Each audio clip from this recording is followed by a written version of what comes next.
Bonjour et tous mes vœux pour la nouvelle année. Janvier signifie immanquablement galette des rois. Et cette année, j'ai décidé de faire des galettes des rois sous forme de tarte soleil. Ça fonctionne très bien.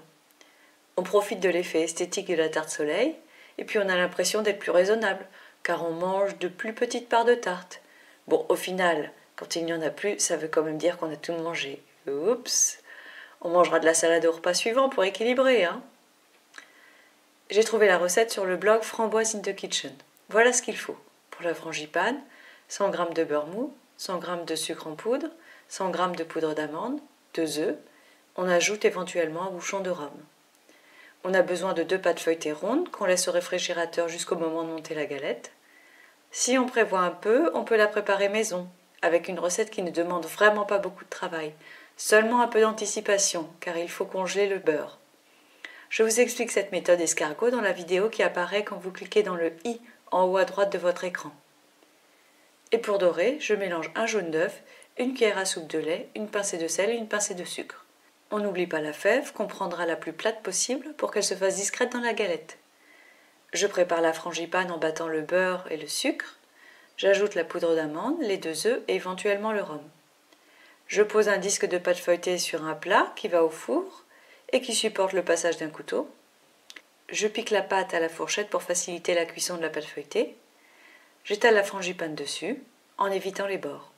Je n'oublie pas de déposer la fève, plutôt sur l'extérieur. Je recouvre de la deuxième pâte. Je scelle en appuyant sur le contour avec une fourchette. Je pose un ramequin au milieu de la tarte.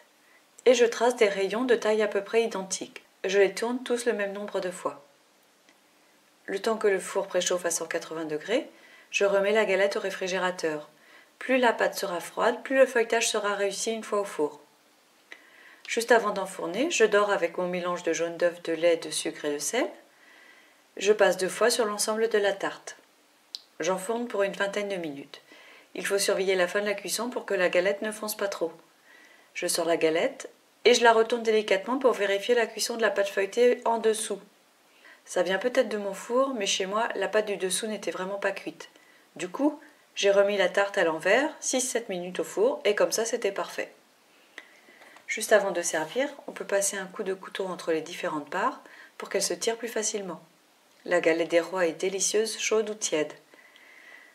Pour d'autres idées de tarte soleil plutôt salée, regardez cette vidéo à gauche. Pour d'autres idées de galettes des rois qui changent et découvrir la méthode d'escargot pour la pâte feuilletée, regardez cette liste de lecture à droite.